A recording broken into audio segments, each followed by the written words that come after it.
Gag एडनेसी crash course programme में आप 12वीं कक्षा के स्टूडेंटों का मैं आपका अर्थशास्त्र का शिक्षक मनीष कुमार स्वागत करता हूं। आज जो आपका पाठ है वो प्रोडक्शन सेक्टर से है और वो उत्पत्ति के नियम है। छात्रों, मैं अब तक जो भी क्लासेज इसमें लिया हूं क्रैश कोर्स के तहत, प्रथम क्लास से ही मैं आपको बताते आया हूं कि जो भी मेरा यहाँ पर स्लाइड में पीडीएफ डाला हुआ है वो समूचा क्वेश्चन आंसर के रूप में डाला हुआ है। कहने का मतलब है कि चैप्टर स्टार्ट से एंड तक आपका प्रत्येक पॉइंट क्वेश्चन आंसर के रूप में रखा हुआ है, यानी ये क्वेश्चन भी उससे छूट कहीं नहीं रहा है। जैसे ये नहीं है कि हाँ सिर्फ सिलेक्टेड क्वेश्चन या ये ऊपर से सीरियली से जो चैप्टर चला है तो उसको हम क्वेश्चन वाइज करके आंसर देते लास्ट तक चले गए। इसके अलावा आपको अंतिम गृह कार्य के लिए लघुत्तरीय प्रश्न और वस्तुनिष्ठ प्रश्न दिया हुआ होता है। चले अब हम विषय वस्तु की ओर। जैसा कि हमने जब माइक्रो इकोनॉमिक्स स्टार्ट किया था तो हमने कहा था कि इसमें पाइवोटल रोल जो होता है वो प्राइस मैकेनिज्म का होता है, यानी कीमत प्रणाली का होता है। और कीमत प्रणाली दो शक्तियों का परिणाम है, दो परस्पर शक्तियों के सक्रियता का परिणाम है। और वो दो परस्पर से जो है सक्रिय शक्तियां जो होती है, एक होता है डिमांड और दूसरा होता है सप्लाई। यानी डिमांड और सप्लाई में जो सक्रियता होती है उसके परिणाम स्वरूप कीमत निर्धारण होता है। जाहिर है डिमांड कौन करता है तो डिमांड क्रेता करता है, और सप्लाई कौन करता है तो विक्रेता करता है, यानी उत्पादक करता है। रियल विक्रेता कौन है तो उत्पादक, क्योंकि जो वही प्रोडक्शन करता है, जो है किसी भी वस्तु में उपयोगिता का सृजन करता है तो उसको हम उत्पादन कहते हैं। तो ये काम उत्पादक करता है। तो हम ये कहें कि क्रेता और विक्रेता की परस्पर शक्तियों द्वारा कीमत निर्धारित होती है और उसी कीमत के माध्यम से माइक्रो इकोनॉमिक्स की पूरी आर्थिक व्यवस्था संचालित की जाती है। तो अब तक जो हमने पढ़ा उसमें हमने पढ़ा यूटिलिटी, कंज्यूमर सेटिस्फैक्शन, उसके बाद हमने पढ़ा demand, law of demand and elasticity of demand. तो ये सारे आप देखिए मांग पक्ष को हमने पढ़ा, यानी क्रेता पक्ष को पढ़ा है। तो हम क्रेता के व्यवहार को जान गए हैं।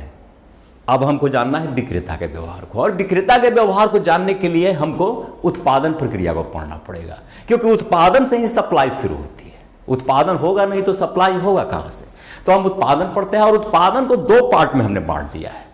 एक प्रोडक्शन फंक्शन जिसको उत्पादन फलन कहते हैं, और दूसरा जो आपका है उत्पादन के नियम, जिसमें आप उत्पत्ति के तीनों नियम पढ़ेंगे और उसका आधुनिक विचार लॉ ऑफ वेरिएबल प्रोपोर्शन जिसको बोलते हैं, परिवर्तनशील अनुपातों का नियम, वो आपको पढ़ना है। तो हम आगे इस चैप्टर में बढ़ें, थियोरी, तालिका और कर्व के सहारे हम इसकी विवेचना करने की कोशिश इस प्रकार करेंगे कि आपको बहुत आसानी से समझ में आ जाए। सबसे पहले एक जो है ये देखिए, ये हमने एक डायग्राम दिया है। मैं प्रत्येक क्लास में कहता हूं कि शुरू में जो मैं डायग्राम देता हूं वहीं पर आकर के क्लास को लगभग एंड कर देता हूं। ये यहीं से शुरुआत है, यहीं पर आके अंत कर दूंगा। ये जो डायग्राम है ये बता रहा है कि उत्पादन फंक्शन है के और एल का। के और एल यहाँ क्या है, के for capital, L for labour. यहाँ कैपिटल का संकेत सी नहीं दिया जाता है अर्थशास्त्र में, कैपिटल का संकेत के दिया जाता है। तो इनकम जो है या वाई जो है वो फंक्शन किसका है, लेबर और कैपिटल का। यानी मान के चला है कि उत्पादन दो साधनों के परिणाम स्वरूप होता है, और जब उत्पादन दो साधनों के परिणाम स्वरूप होता है तो वो दो साधन ही उसका फंक्शन है, वो दो साधन के फलन ही उत्पादन होगा। और उसको इस रेखा से, अब ये रेखा इस तरह मूव क्यों करती है ये हम आगे देखेंगे। अब सबसे पहले हम समझे कि उत्पादन है क्या। तो उत्पादन के पहले हम थोड़ा सा कंज्यूमर बिहेवियर चैप्टर में आ जाते हैं। कंज्यूमर बिहेवियर चैप्टर में हम किसी वस्तु की मांग करते हैं। मांग क्यों करते हैं, क्योंकि उस वस्तु की जरूरत होती है। जरूरत क्यों होती है, क्योंकि वह वस्तु उपयोगी होता है। उपयोगी क्यों होता है, क्योंकि हमारी किसी आवश्यकता की पूर्ति करने की उसमें क्षमता होता है।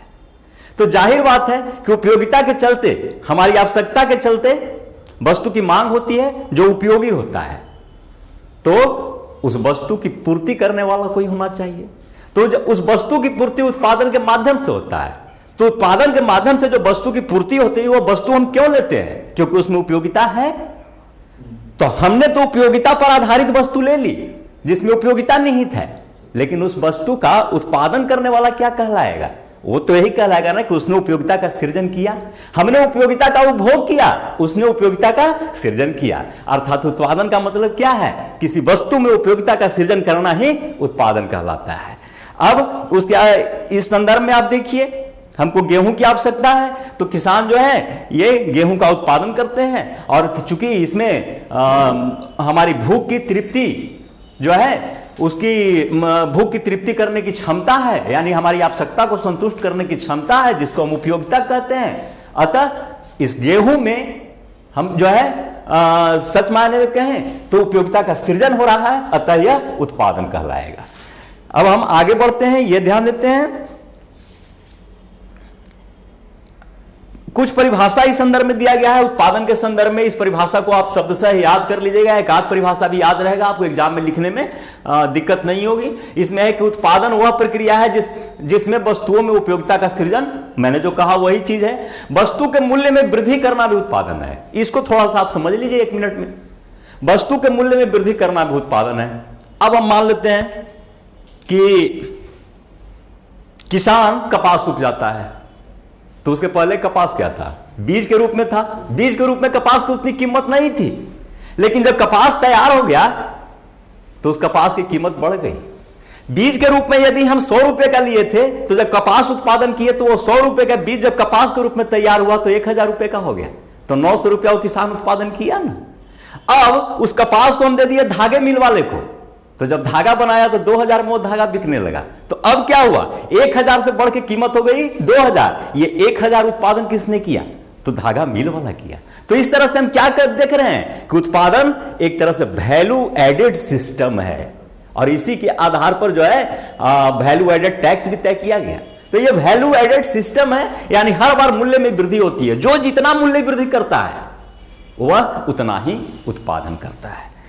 अब हम चलें देखें, उत्पादन की 3 धारणाएं हैं, 3 अवधारणाओं की बात करते हैं इसमें। पहले है कुल उत्पादन, सीमांत उत्पादन और औसत उत्पादन। चले हम बारी बारी समझ ले, क्योंकि यह सूत्र तब तक समझ में नहीं आएगा जब तक यह नहीं हम समझे कि कुल उत्पादन क्या है। कुल उत्पादन का मतलब है कि एक निश्चित तकनीक में, एक दिए हुए तकनीक में कुछ साधनों को स्थिर रखकर सिर्फ एक साधन को चलायमान कीजिए, यानी एक साधन को चेंज करते रहिए। उस साधन से के प्रत्येक अतिरिक्त इकाई लगाने से क्या उत्पादन होता है,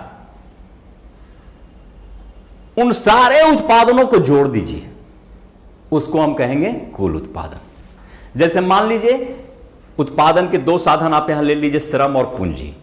मान लीजिए कि यही 2 साधन से होता है। हालांकि उत्पादन के 5 साधन होते हैं, भूमि, पूंजी, श्रम, साहस और व्यवस्था, ठीक है, लेकिन हम मान लेते हैं कि 2 ही साधन है, पूंजी और श्रम। अब हम मान लेते हैं कि इसमें एक को हम स्थिर कर देते हैं, पूंजी को स्थिर कर देते हैं, क्योंकि नहीं स्थिर कीजिएगा तो यह कैसे पता चलेगा कि श्रम कितना उत्पादन कर रहा है, क्योंकि उत्पादन तो दोनों की प्रक्रियाओं का परिणाम है। तो एगो से कितना वृद्धि हो रहा है, इसके लिए हमको एगो को कांस्टेंट करना पड़ेगा ना, तो पूंजी को हमने कांस्टेंट कर दिया। अब श्रम की एक एक इकाई बढ़ा के देख रहे हैं, श्रम की एक इकाई बढ़ाए, एक इकाई लगाए तो पहला बार 10 मन उत्पादन हुआ, दूसरा इकाई बढ़ाए तो 22 मन टोटल उत्पादन बढ़ गया, मतलब दूसरा कितना किया? 12 मन, क्योंकि पहला 10 किया था, जब 2 लगाए तो हो गया 22, तो दूसरा 12। तीसरा जब लगाए तो देख रहे हैं कि उत्पादन 15 मन और बढ़ गया। तो पहला अकेले 10 किया था, दूसरा लगाया तो 12 बढ़ गया, तीसरा लगाया था 15 बढ़ गया, तो कुल उत्पादन इसका मतलब कितना हुआ?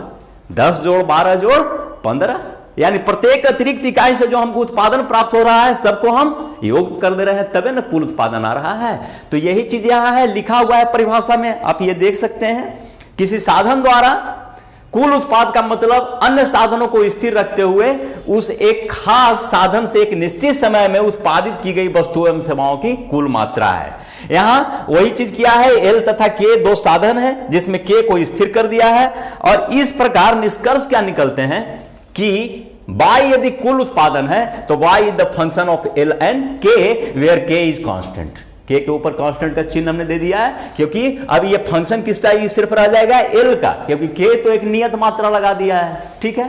तो अब इसकी गणना कैसे की जाती है ये देखिए, 2 प्रकार से इसकी गणना की जाती है। साधन की प्रत्येक इकाइयों से प्राप्त भौतिक उत्पादन को जोड़कर, प्रत्येक इकाई से एक अलग अलग इकाई कितना उत्पादन कर रहा है, तो इसको जो है यानी एमपी का मेथड कहते हैं, यानी सीमांत उत्पादन। प्रत्येक अतिरिक्त इकाई, आपने उपयोगिता में पढ़ा कि अतिरिक्त इकाई को हम सीमांत इकाई कहते हैं। तो उत्पादन के क्षेत्र में भी जो अतिरिक्त साधन लग रहे हैं वो सीमांत साधन लग रहे हैं।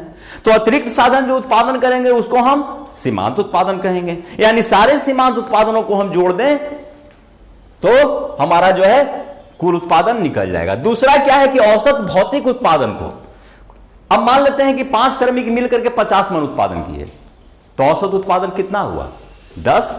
अगर हमको औसत उत्पादन पहले पता हो तो इस आधार पर भी हम कुल उत्पादन निकाल सकते हैं कि औसत उत्पादन गुने श्रमिकों की संख्या हमारा, तो एक एमपी के आधार पर और दूसरा एपी के आधार पर। एपी के आधार पर हम क्या है, एपी का मतलब क्या है? औसत उत्पादन, average production. A for average, P for production, तो उसके आधार पर निकाल सकते हैं। तो इस तरह टीपी का सूत्र आ गया क्या? टीपी का समेशन ऑफ एमपी।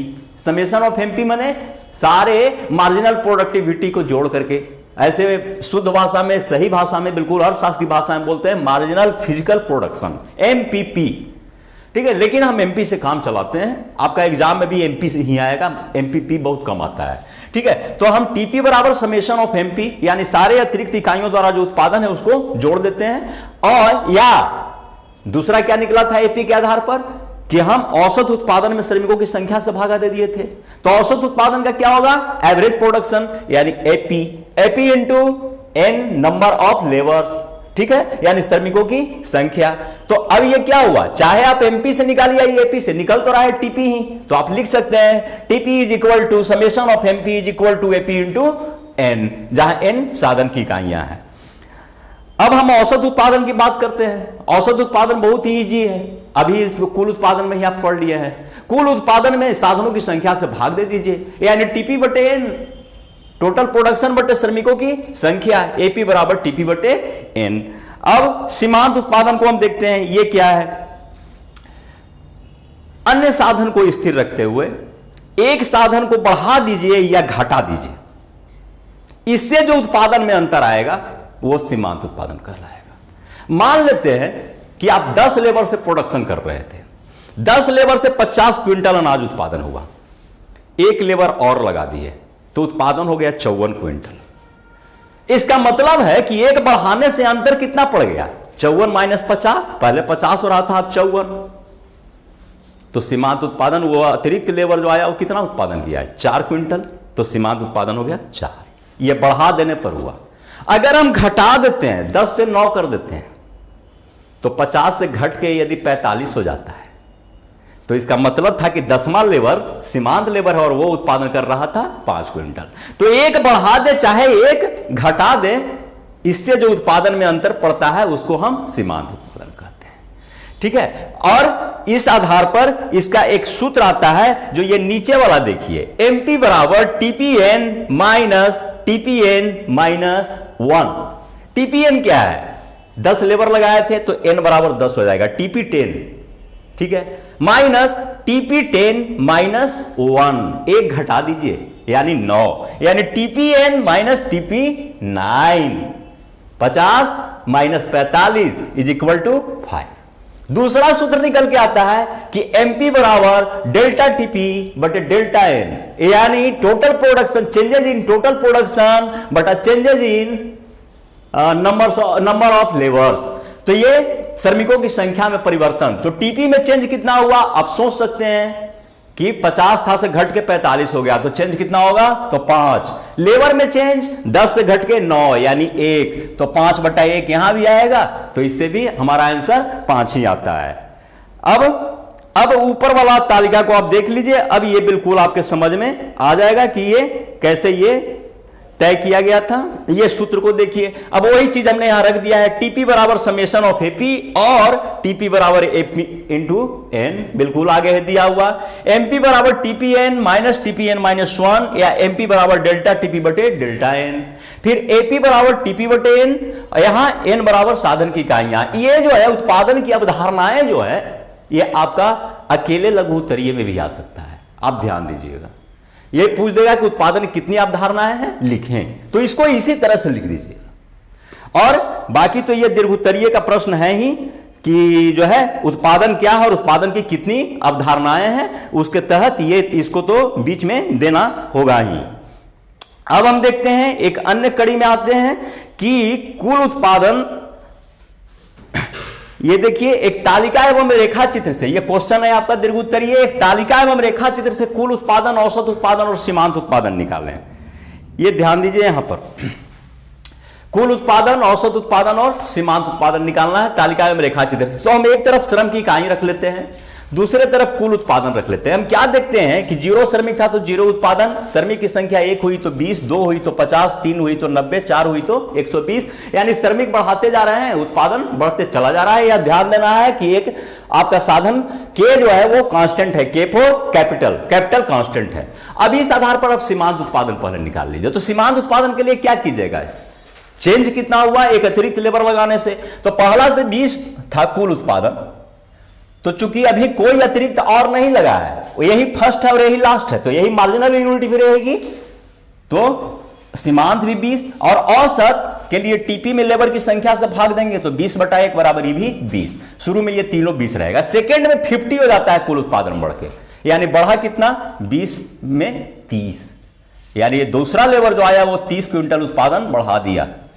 तो ये देखिए सीमांत उत्पादन 30, औसत 50/2 25, 3 लेबर लगाने पर 90 हो गया, मतलब तीसरा कितना बढ़ा दिया, 2 तक तो 50 करिए रहा था, तीसरा आया तो 90 हो गया, मतलब 40 बढ़ा दिया।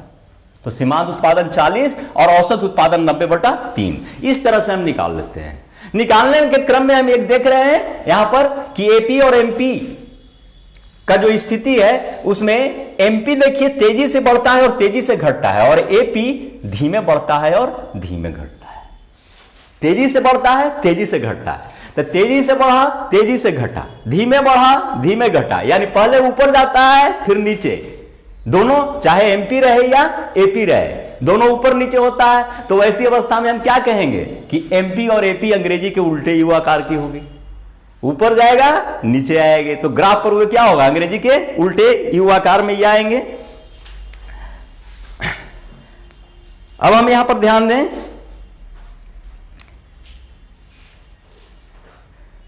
कि पहले हम इस पर आए, इसको देखें,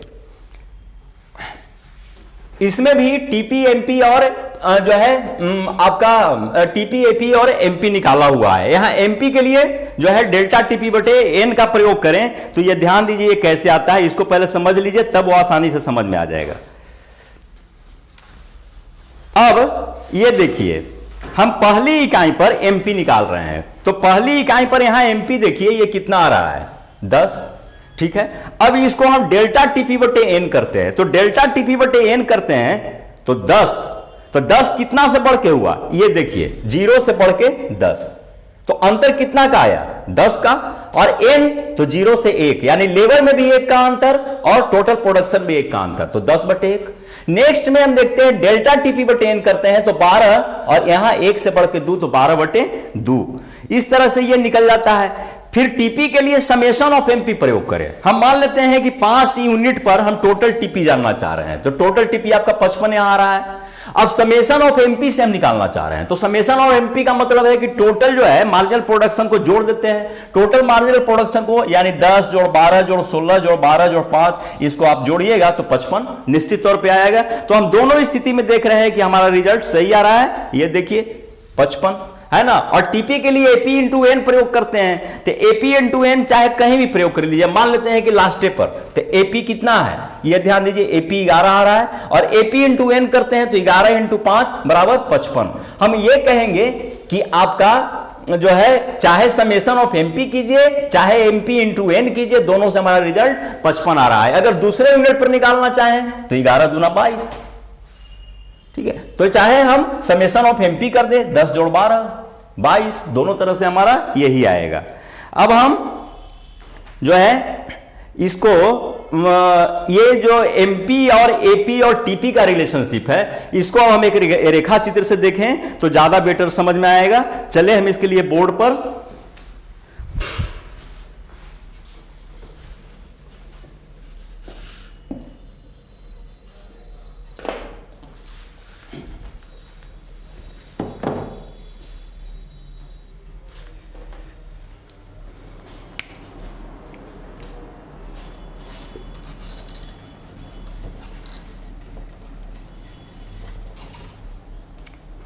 सबसे पहले आप यहां पर ले लीजिए। अब हम बार बार नहीं लिखेंगे, एन मीन श्रमिकों की संख्या है, ये ध्यान दीजिए।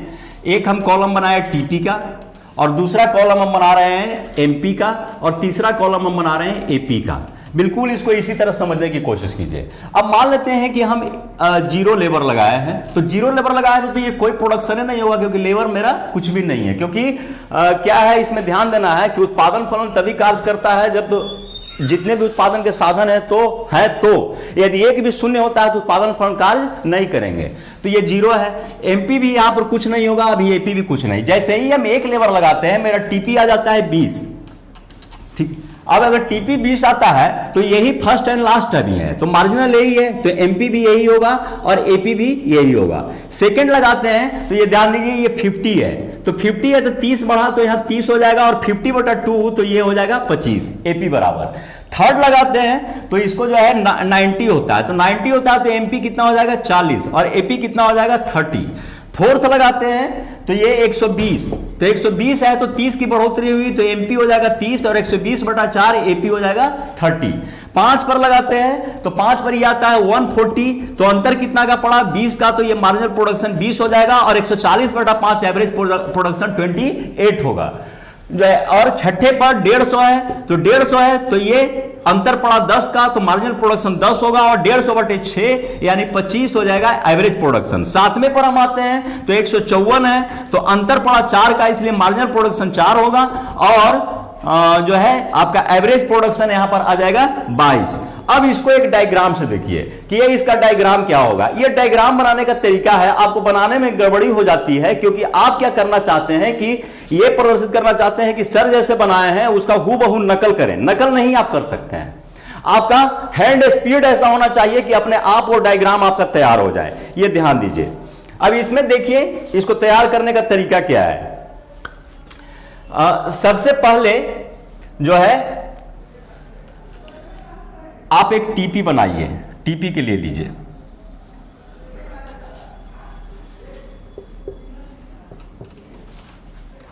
इधर आप ले लीजिए टीपी टोटल प्रोडक्ट, और इधर मान लेते हैं हम लेबर्स को रख लेते हैं। अब टीपी कैसा होगा इसको देखिए। पहले टीपी का आचरण देख लीजिए आंकड़ों में। 20 टीपी पहले तेजी से बढ़ता है, देखिए यहां तक तेजी से बढ़ रहा है, यहां 20 बढ़ा, 30 बढ़ा, 40 बढ़ा, फिर 30 बढ़ा, तेजी से बढ़ के फिर धीमा बढ़ना शुरू करता है, यानी पहले बढ़ते दर से बढ़ता है फिर घटते दर से। तो अब आपको एक रेखा ऐसा लेना है कि जो बढ़ता दर दिखाए, तो बढ़ता दर दिखाने के लिए आप ऐसा ले सकते हैं, इस तरह से। यहां तक आप देखिए ये बढ़ता दर से जाएगा, ये यहां पर से अगर आप ये खींचिएगा जो है आप स्पर्श रेखा, तो ये देखिए बढ़ता दर यहां तक प्रदर्शित आपको ये करेगा। तो ये हम इसको हटा देते हैं, तो ये बढ़ता दर करेगा, क्योंकि बोर्ड पर ज्यादा ये करने से अस्पष्टता आ जाती है, आप समझ गए होंगे। अब ये देखिए कि जो ये बढ़ता दर है इसके नीचे एक ग्राफ और लीजिए, और इस ग्राफ पर आप एमपी और एपी को दिखा दीजिए। एमपी एपी, बटा का चिन्ह नहीं है, एमपी और एपी है, समझने के ख्याल से मैं बोल रहा हूं। OXY, और इसमें भी आप लेबर को यहां नीचे रख दीजिए। चलिए अब ये देखिए कि ये कहां पर, ध्यान दीजिए, ये कहां पर सबसे हाईएस्ट होता है, या जो है सब बढ़ते दर से बढ़ना बंद कर देता है। आप अच्छा एक चीज और है, आप बढ़ते दर से इसको कैसे मान लिया, हमने कह दिया और आप मान लिया नहीं। ये देखिए 2 बराबर दूरी पर यहां तक काटिए, ये आ रहा है इसके सामने, ये ध्यान दीजिए, ठीक है। अब इसके बीच में आप 2 बराबर दूरी ले लीजिए, एक यहां और एक यहां। अब यहां से आप इस कर्व को, ये टीपी कर्व जो हुआ, इस टीपी कर्व को यहां से आप मिलाइए। ये देखिए टीपी कर्व मान लेते हैं कि ये एल लेबर लगा है और यहां क्यू प्रोडक्शन हो रहा है, ध्यान दीजिए। अब L1 लेबर पर जाइए, ठीक है, प्रोडक्शन देखिए कहां जा रहा है। अब कैसे आप निकालेंगे, मैं बार बार कहता हूं कि 10th का मैथ आप माइंड में रखिए। इस पर ये देखिए ये राइट एंगल बन रहा है यहां, तो राइट एंगल बन रहा है तो टेंजेंट का मान यहां क्या होगा, आप ये देखिए इस बिंदु पर P बटा B, यहां लग रहा है कि P छोटा है B से, ध्यान दीजिए। तो यदि P B से छोटा है तो यहां क्या हो जाएगा, P is less than B। तो हम इसको यह भी लिख सकते हैं कि P is less than B into 1, यानी P बटे B इज लेस देन 1, यानी 1 से छोटा होगा। कहने का मतलब क्या है कि जिस अनुपात में हम लेबर लगा रहे हैं उस अनुपात में उत्पादन नहीं हो रहा है। ठीक है, हम ये भी नहीं मानते हैं, चलिए हम ये मानते हैं कि पीबी का इनका ये अनुपात आता है जो 1 से यहां पर कम है, या ये अनुपात है। लेकिन अब इसमें देखिए यहां से, क्योंकि आप अगला लेबर L से L1 लगा रहे हैं तो L से L1 ये प्रदर्शित करेगा, और यहां जो राइट एंगल बन रहा है उसमें देखिए परपेंडिकुलर बड़ा हो जा रहा है बेस, यानी यहां tan का मान कम आ रहा है, यहां tan का मान अधिक आ रहा है। तो यह दिखाएगा कि प्रोडक्शन पिछला लेबर लगाने के तुलना में ये लेबर ज्यादा प्रोडक्शन दे रहा है ना। तो ये बढ़ती दर बता रहा है। एक लेबर मान लेते हैं कि ये Q यहां पर 10 है, तो इतनी दूरी अगर 10 हो रहा है तो निश्चित तौर पे इससे ये क्या लग रहा है, दुगनी के लगभग। तो 10 20 30, चलिए 30 नहीं हम मानते हैं 28, तो इतना दूर में ये 18 बढ़ा ना, ये 18 है और यहां तक 10 है, यानी एक लेबर 10 प्रोडक्ट किया, लेकिन एक से दूसरा लेबर जो हम लगाए ये दूसरा लेबर 18 प्रोडक्ट कर दिया, तो ये बढ़ता दर हुआ। सिंपली समझ गए होंगे। अब हम इसको वो जो है बीच में जो आ रहा है उसको हम हटा देते हैं।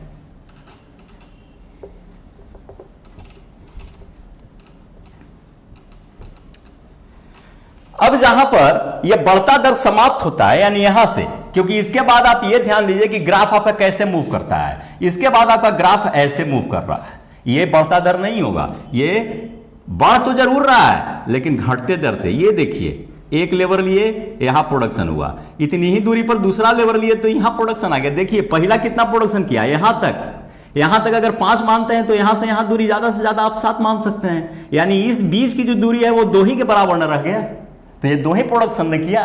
तो ये इस तरह से मूवमेंट देखिए यहां से आ जा रहा है, तो ये घटता हुआ दर यहां से है। कुछ देरी सीधा 45 डिग्री बनाएगा। सीधा 45 का मतलब क्या है कि बराबर दर से, हमेशा बराबर दर से बढ़ते चला जाएगा। अब अगर आप बराबर लेबर लगाते जाएंगे तो बराबर दर से। ये बहुत छोटा पॉइंट होता है जहां बराबर दर से बढ़ता है, बहुत थोड़े काल के लिए। जैसे मान लेते हैं कि यहां पर अगर स्पर्श रेखा जितना दूर 45 डिग्री का काम करेगा वो बराबर दूरी पर रहेगा, वो बराबर रेट बताएगा। अब हम चलिए आते हैं, अब इसको हम यहां मिला देते हैं। ये ध्यान दीजिए इसके ठीक सामने, किस पर, एमपी और एपी के एक्सिस वाला पर। अब इस पर यहां मिलाते हैं तो हम एक शर्त यहां आंकड़े में देख रहे हैं कि बढ़ती दर से कहां पर जो है रुकना बंद होता है, कुल उत्पादन।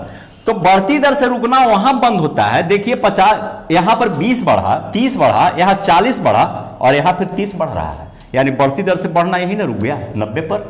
तो 90 वो जगह है जहां सीमांत उत्पादन, आप ये ध्यान दीजिए कि सबसे हाईएस्ट है। ये पूरे सीमांत उत्पादन में सबसे हाईएस्ट है, 20 30 40 30 20 10 4, यानी यहां पर अगर हम सीमांत उत्पादन की रेखा खींचते हैं तो यह सीमांत उत्पादन का शीर्ष बिंदु होना चाहिए। ठीक है, यह सबसे ऊंची है, इसके बाद सीमांत उत्पादन गिरती चली जाएगी। ठीक है, क्योंकि इसके बाद आप देख रहे हैं गिरेगी। अब हम दूसरा पोजीशन खोजते हैं इसमें कि जो है सबसे हाईएस्ट कहां है कुल उत्पादन, यह ध्यान दीजिए। तो सबसे हाईएस्ट हम इस पॉइंट पर लेते हैं।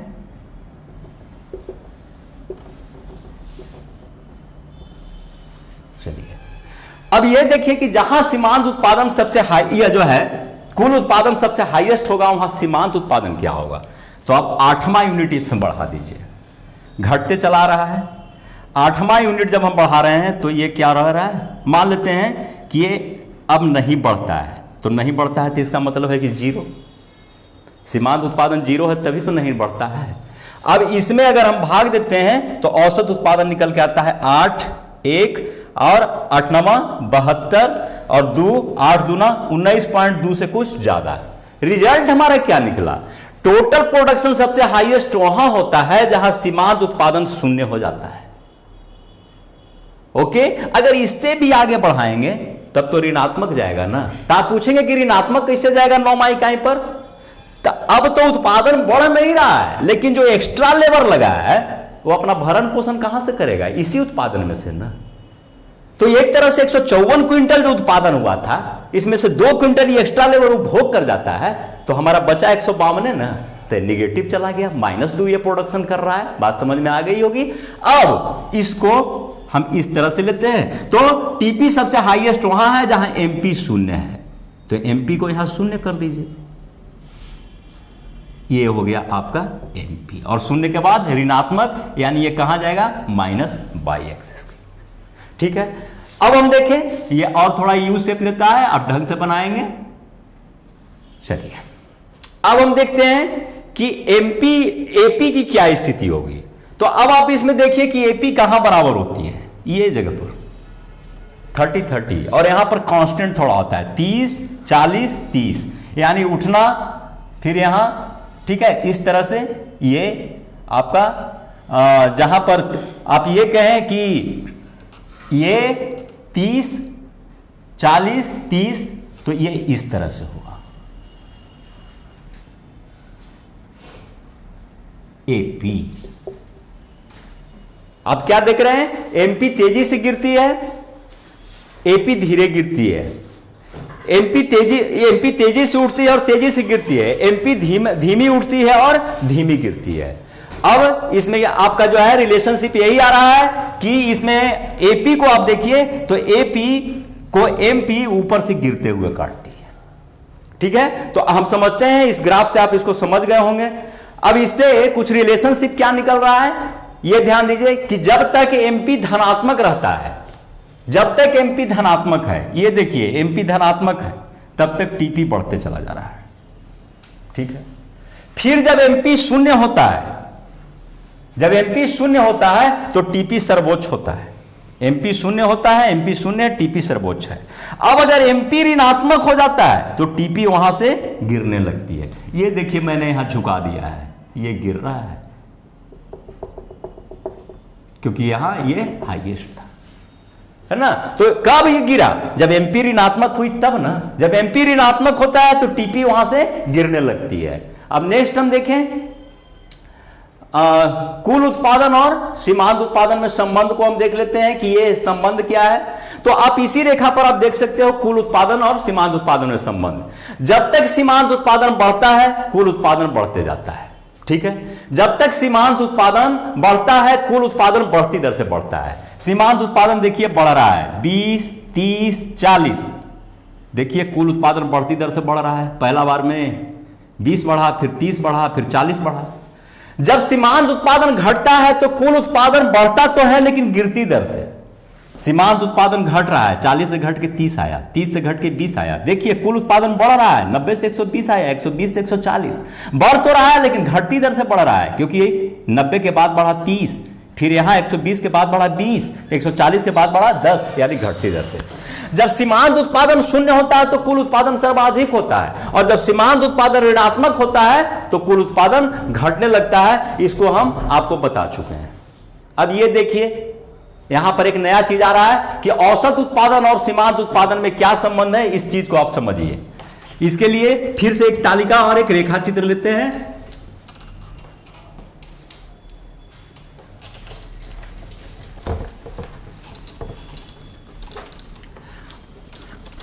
औसत उत्पादन और कुल उत्पादन के संबंध में एक बात जो है मूल रूप से ध्यान देना है कि औसत उत्पादन ये जो है औसत उत्पादन और सीमांत उत्पादन के संबंध में कि सीमांत उत्पादन तेजी से बढ़ती है और तेजी से घटती है, जबकि औसत उत्पादन धीमी बढ़ती है और धीमी घटती है। तो इसके लिए हम सबसे पहले एक तालिका ले लेते हैं, तालिका बना लेते हैं, क्योंकि उसके आधार पर दिखाया जाएगा। एन का मतलब समझ रहे हैं, श्रम की संख्या 1 2 3 4 5 6 7 हम ले लिए। अब यहां पर नेक्स्ट में हम ले रहे हैं टीपी, तो टीपी में हम ले रहे हैं 10 22 36 50 और 62.5, और उसके बाद लेते हैं 72 एंड देन 77। अब इसके आधार पर आप पहले एमपी निकाल लीजिए। एमपी आपका क्या होगा, फर्स्ट में 10 है तो फर्स्ट भी है और लास्ट भी है, तो सीमांत भी यही हो जाएगा, 10 आ जाएगा।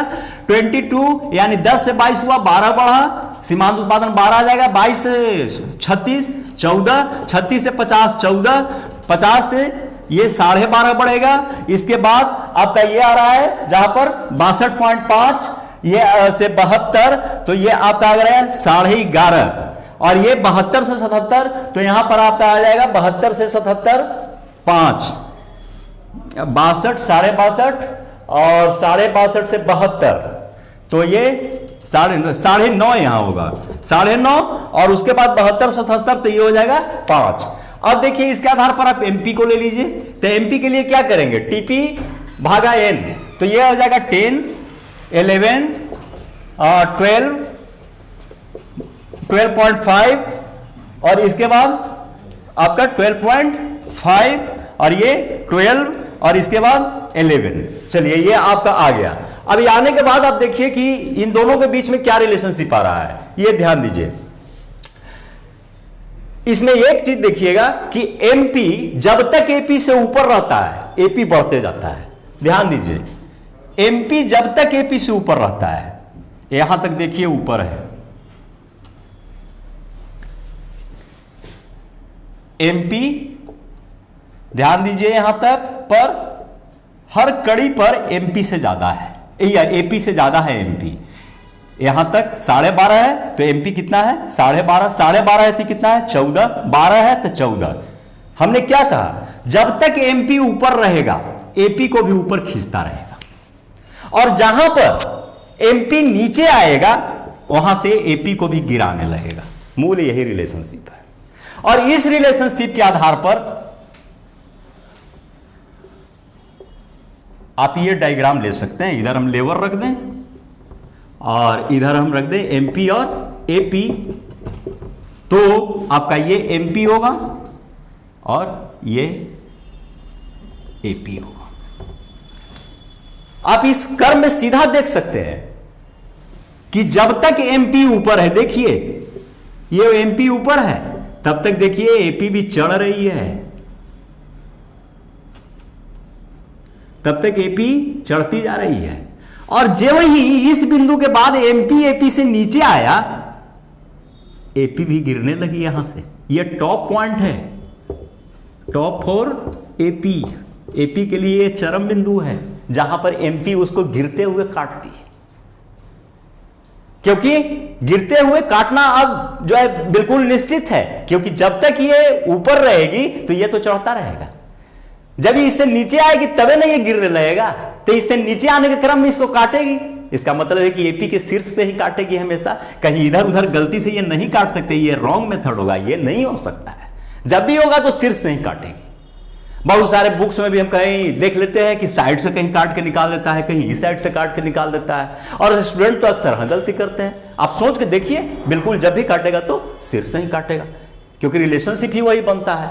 अब ये ऐसा क्यों होता है कि जब तक एमपी एपी से ऊपर रहता है एपी चढ़ता क्यों जाता है?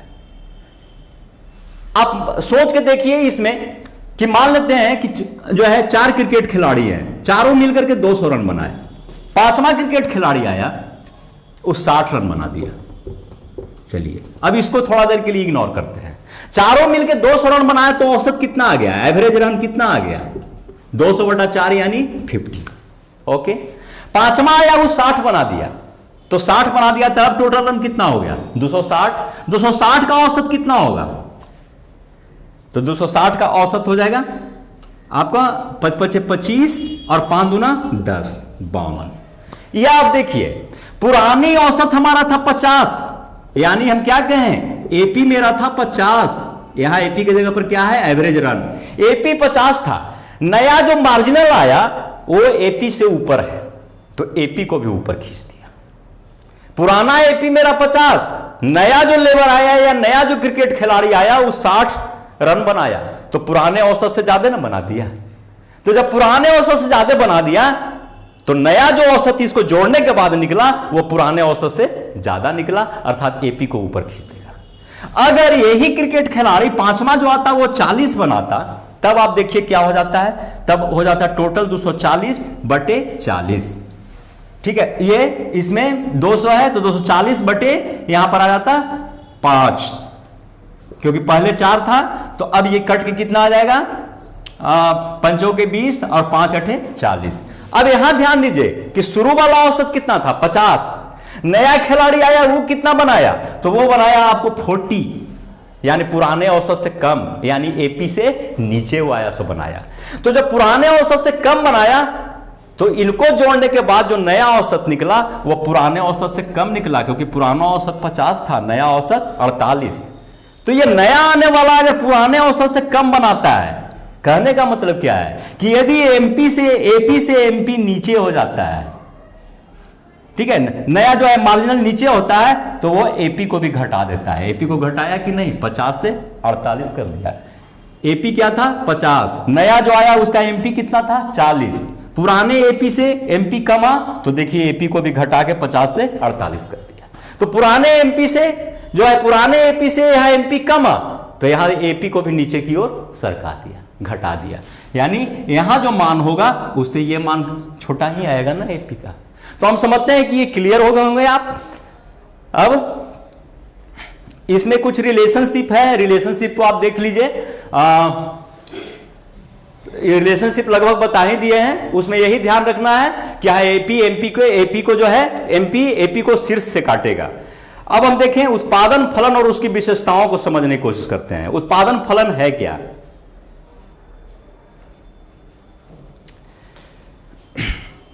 उत्पादन फलन साधन आगत, यानी उत्पादन फलन जो है वो साधन आगत और उत्पादन के बीच के संबंध को दर्शाता है।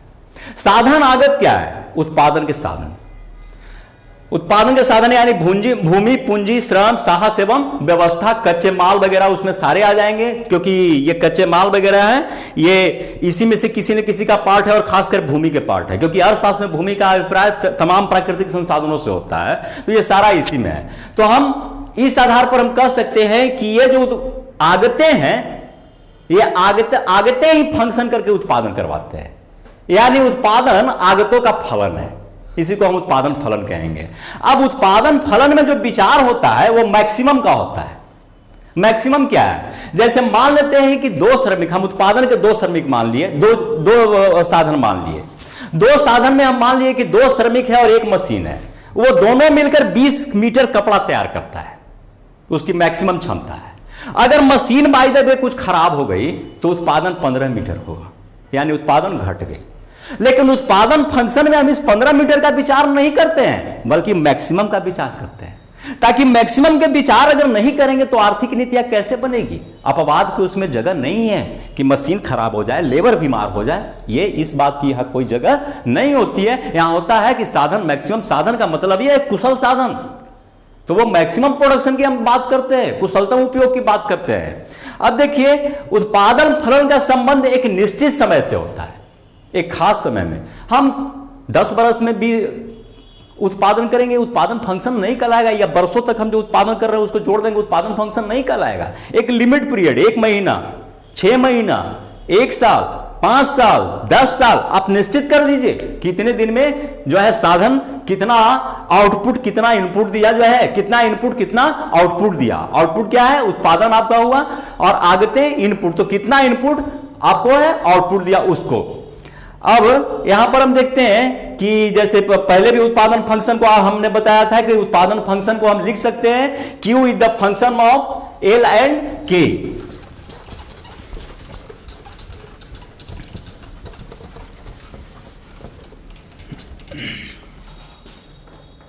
अगर L और K दो साधन है उत्पादन के, तो हम लिख सकते हैं कि Q is the function of L and K। अगर हम Q के जगह पर बाय ले लें तो Y is the function of L and K। अब इस आधार पर आप ये ध्यान दीजिए कि एक हम उत्पादन फलन तैयार कर रहे हैं कि उस फलन से आप कितना प्रोडक्शन कर सकते हैं। अब मान लेते हैं कि यहां पर लेबर की इकाइयां हैं, जो है श्रम की इकाइयां हैं 15, और K की इकाइयां हैं 10, पूंजी की इकाइयां हैं 10 और श्रम की इकाइयां हैं 15, और आपका उत्पादन फलन एक दिया हुआ है, इस तरह का आएगा आपको प्रश्न बनाने के लिए। उत्पादन फलन दिया हुआ है 4L + 2K। अब यहां पर क्या करना है कि टोटल उत्पादन आपका क्या होगा, तो L और K के मान को बैठा देना है, यानी 4 × 15 + 2 × 10, 15 चौके 60 और 2 दहाइयों 20, यानी y = 60 + 20 = 80। ये आपका निकल के आएगा, और इस पर आगे और हम क्वांटिटेटिव देंगे, इसको ध्यान दीजिएगा। मैंने पूर्व में कहा था कि यदि कोई इकाई शून्य हो तो क्या होगा, तो उत्पादन फंक्शन शून्य की मानता को नहीं लेता है, यानी अपनी मान्यताओं में लेता है कि जितने भी साधन हैं उनकी एक निश्चित संख्या होना अनिवार्य है, कुछ ना कुछ संख्या होना अनिवार्य है। यदि किसी साधन की संख्या शून्य होती है तो वो उत्पादन फंक्शन काम ही नहीं करेगा। अब हम तकनीक की बात कर लेते हैं। हम जब उत्पादन के नियम की बात करते हैं या जो है तकनीक की बात करते हैं, तो उसमें जब उत्पादन के नियम की बात करेंगे कि एक साधन कितना उत्पादन करता है, तो हम हर समय यह बात को ध्यान में रखते हैं कि एक दिए हुए तकनीक में, दिए हुए तकनीक का मतलब क्या है कि हमारी जमीन कितना गेहूं उत्पादन करेगी, यह हम एक निश्चित तकनीक पर ही ये करते हैं। अगर तकनीक रोज रोज चेंज हो रही है तो हम जमीन की कैपेसिटी अलग से निर्धारित नहीं कर सकते हैं, क्योंकि तकनीक के चेंज होने के कारण प्रोडक्टिविटी कैपेसिटी बढ़ जाएगी। तकनीक यदि खराब है तो प्रोडक्टिविटी कैपेसिटी घट जाएगी। तो इस आधार पर हम देख सकते हैं कि तकनीक चेंज होने पर प्रोडक्शन वक्र कैसा हो सकता है। तो हम इस तरह से ले लेते हैं, ये देखिए, ये है आपका प्रोडक्शन वक्र। मान लेते हैं इसको हम TP2 मान लेते हैं या TP मान लेते हैं। चलिए, तो ये क्या है, y is the function of L and K, ठीक है। अब by the function of labour and capital है। अब तकनीकी लेबर एंड कैपिटल वही है, सेम लग रहा है, लेकिन तकनीक में विकास हो गया है। तो तकनीक में जब विकास हो गया तो ये जो है TP1 बन जाएगी। यहां भी y is the function y1 ये हो जाएगी। अब y1 is the function of L and K। y1 का मतलब कि उत्पादन बढ़ गया, y से बढ़ के y1 हो गया। ये किधर सरकेगा, TP वक्र सरकेगा ऊपर बाईं ओर, ऊपर बाईं ओर। अब ये देखिए, इसको आप कैसे साबित कर सकते हैं। इधर हम प्रोडक्शन को रख दिए और इधर हम L एंड K की मात्रा को रख दिए। अब मान लेते हैं कि पुराने टीपी पर ये देखिए, लेबर एंड कैपिटल की इस मात्रा पर पुराने टीपी पर ये प्रोडक्शन हो रहा था। अब ये TP1 जब ऊपर बाएं की ओर सरकी तो प्रोडक्शन बढ़ के यहां हो। अब अगर तकनीक घट जाती है तो प्रोडक्शन वक्र नीचे दाईं ओर सरक जाएगी, यानी TP से ये घट के TP2 हो जाएगी। यहां पर y2 will be the function of L and K।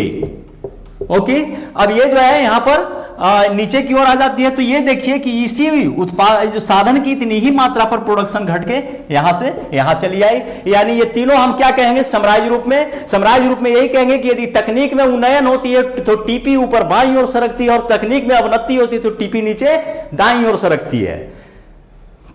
अब इसमें देखें कि जो है आते हैं, स्क्रीन पर आए और इसको देखा जाए कि अल्पकालीन उत्पादन फलन कितने प्रकार के होते हैं। तो उत्पादन फलन यहां देखिए हमने दे दिया है दीर्घ उत्तरीय प्रश्न में कि उत्पादन फलन कितने प्रकार के होते हैं। तो उत्पादन फलन दो प्रकार के होते हैं। एक को हम अल्पकालीन उत्पादन फलन कहते हैं और इसी का नाम है, अल्पकालीन उत्पादन फलन का ही नाम है परिवर्तनशील अनुपातों का नियम। ज्यादा नाम ये प्रचलित है ना, लॉ ऑफ वेरिएबल प्रोपोर्शन। इसी को आगे चैप्टर में हमको पढ़ना है, लॉ ऑफ वेरिएबल प्रोपोर्शन। इसके बाद हम वही पढ़ाई करेंगे।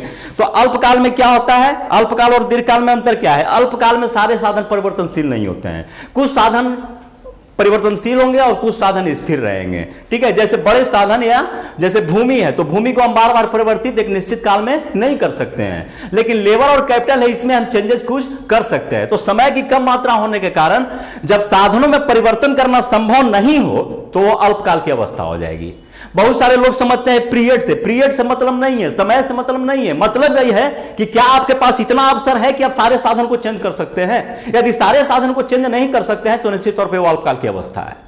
तो यहां पर अल्पकाल में हम सारे साधन को चेंज नहीं कर सकते हैं, कुछ साधन स्थिर होते हैं, और वैसी अवस्था में जो परिवर्तनशील साधन है उसमें चेंजेस करके हम उत्पादन में चेंजेस लाते हैं। बात समझ आ रही है। ये अब जैसे इसको ये मान लीजिए कि किसान जो है गया के मार्केट में 20 लीटर दूध लेके आता है, लेकिन आज उसने सोचा कि दूध की मांग तो यहाँ 40 लीटर है, तो 40 लीटर है तो कल या परसों में वो गाय भैंस नहीं खरीद लेगा। वो क्या करेगा, पशु को कुछ दवा देगा उस तरह जो कुछ दूध बढ़ा दे, कुछ चारा में ये करेगा, तो बहुत तो 20 से 25 होगा। तो ये क्या किया, परिवर्तनशील साधन को बढ़ाया। तो स्थिर साधन जो स्थिर है उसके अलावे परिवर्तनशील साधन को लगा करके उसमें परिवर्तन करके उत्पादन की दर को पता लगाना कि उत्पादन किस दर से बढ़ रही है, उस तथ्य को जब हम पता करते हैं तो उसको हम कहते हैं अल्पकालीन उत्पादन फलन या परिवर्तनशील अनुपातों का नियम। नेक्स्ट है दीर्घकालीन उत्पादन फलन। इसमें सारे साधनों को जो है हम चेंज कर सकते हैं। यानी समय इतना काफी आपके पास है कि सारे साधनों को चेंज कर सकते हैं, या हम ये कहें कि जब सारे साधनों को चेंज करने का अवसर हमें है तो वो दीर्घकालीन उत्पादन फलन होगा। और इसमें जो हम पढ़ते हैं उसमें रिटर्न्स ऑफ स्केल पढ़ते हैं, पैमाने का प्रतिफल इसका प्रचलित नाम है, ठीक है। लॉ ऑफ वेरिएबल प्रोपोर्शन जो अल्पकालीन उत्पादन फलन था उसको दो तरीकों से हम देखेंगे, एक लॉज ऑफ रिटर्न के तरीके से और एक लॉ ऑफ वेरिएबल प्रोपोर्शन के तरीके से। यहां जो है दीर्घकालीन उत्पादन फलन है उसमें हम देखेंगे पैमाने का प्रतिफल, लेकिन ज्यादा इंपॉर्टेंट आपके लिए है law of variable proportion. This question is must coming, यह एकदम निश्चित तौर पे आपके जो है आने वाला है। लॉ ऑफ वेरिएबल प्रोपोर्शन क्या है? अगर नहीं लॉ ऑफ वेरिएबल प्रोपोर्शन नहीं आता है तो आ जाएगा कि लॉ ऑफ वेरिएबल प्रोपोर्शन लागू होने के क्या कारण है। ये दो में से एक आना ही है, यानी परिवर्तनशील अनुपातों के नियम क्यों लागू होता है। अब ये लास्ट में हमने दे दिया है कि उत्पादन के साधन, बहुत देर चर्चा की है इस पर। तो उत्पादन के मूलतः 5 साधन है, भूमि, पूंजी, श्रम, साहस एवं व्यवस्थापक। होता क्या है, श्रम और व्यवस्थापक को कभी कभी एक ही मान लिया जाता है, तो कोई किताब में आप 4 ही देखेंगे, भूमि, पूंजी, साहस और यह जो है श्रम, ठीक है। श्रम व्यवस्थापक को एक क्यों माना जाता है? क्योंकि ये भी लेबर है और ये भी लेबर है, दोनों काम ही करते हैं। अंतर इतना ही है कि ये मेंटल लेबर है, ये फिजिकल लेबर है, दोनों को सैलरी मिलती है। तो लेकिन जब हम 5 करते हैं तो इनको जो मिलता है उसको मजदूरी कहते हैं और इनको जो मिलता है उसको सैलरी कहते हैं, वेजेज एंड सैलरी। तो अब देखिए, भूमि को लैंड अंग्रेजी बोलते हैं, पूंजी को कैपिटल, श्रम को लेबर, साहसी को इंटरप्रेन्योर और व्यवस्थापक को मैनेजमेंट, ठीक है। इसी के आधार पर हमने कर दिया है। लैंड को क्या मिलता है? जमीन के उपयोग के बदले में उसको किराया मिलता है। कैपिटल को इंटरेस्ट मिलता है, सूद मिलता है। लेबर को क्या मिलता है? वेजेज मिलता है। एंटरप्रेन्योर को प्रॉफिट मिलता है और व्यवस्थापक को सैलरी मिलता है। तो इस आधार पर अब आप ये देखिए कि ये 5 के अलावे हम में से कोई कुछ नहीं है। हमारी पूरी आबादी यही 5 में से एक न एक है, चाहे हम भूमि के मालिक हों या पूंजी के मालिक हों या लेबर हों या बिजनेस करने वाले हों या किसी न किसी कंपनी के या किसी व्यवस्था का मैनेजर हो। इसके अलावा कोई छठा व्यक्ति इस धरातल पर नहीं है। छठा वही है जो अपवाद में है, या तो पागल है या साधु है, ठीक है, जिसको अर्थव्यवस्था से कोई लेना देना नहीं है। तो ऐसी अवस्था में अगर हमको नेशनल इनकम निकालना तो हम क्या करेंगे? इन 5 ग्रुप के व्यक्तियों की इनकम को हम जोड़ देंगे। तो 5 ग्रुप के व्यक्तियों का इनकम क्या है? R, I, W, P and S. तो जब राष्ट्रीय आय निकालते हैं तो R plus I plus W plus P plus S, जिसको हम विस्तृत रूप से पढ़ेंगे सेकेंड खंड में, जिसमें पढ़ना है आपको व्यापक अर्थशास्त्र यानी मैक्रो इकोनॉमिक्स। अब चलते हैं, लास्ट है आपका गृह कार्य में दीर्घोत्तरीय प्रश्न। तो सारा आंसर के रूप में हम दे दिए हैं। यहां देखिए वस्तुनिष्ठ प्रश्न है जिसमें उत्पादन फलन में उत्पादन किसका फलन है, इस तरह से हमने दे दिया है। तो उत्पादन निश्चित तौर पे उत्पत्ति के साधनों का फलन है, तो इस तरह से हमने दे दिया है। और ये 11 प्रश्न है, चूंकि ये चैप्टर हाफ पे ही छोड़े हैं इस कारण 11 प्रश्न दिए हैं। हमारी कोशिश होती है कि 20 से 22 ऑब्जेक्टिव आपको हर चैप्टर से दे, और उससे ज्यादा आपको ऑब्जेक्टिव उस चैप्टर से किसी भी परीक्षा में आने वाला नहीं है।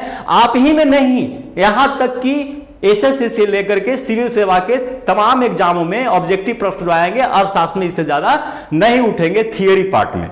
अब यहां पर ये देखिए, इसका आंसर हमने ऑब्जेक्टिव का सब नीचे डाल दिया है, इसको आप देखेंगे। इसके अलावा लघुत्तरीय प्रश्न है, और लघुत्तरीय प्रश्न वही है जो दीर्घोत्तरीय में एक एक पॉइंट करके दिया हुआ है। आप लघुत्तरीय प्रश्न के टाइटल को देखिए, जैसे कुल उत्पादन क्या है, तो दीर्घोत्तरीय प्रश्न में खोजिए कि उत्पादन क्या है, कितने प्रकार की होती है। तो उत्पादन क्या है वाला टॉपिक हम उठा लेंगे, इधर हम नीचे लिख दिए हैं, दीर्घोत्तरीय नोट्स में है, उससे आप लघुत्तरीय ले लीजिए, इनको आप तैयार कीजिए। ये निश्चित तौर पे परीक्षा में इससे क्वेश्चन आएंगे। अब नेक्स्ट वीक में नेक्स्ट क्लास तक आप सबों को धन्यवाद।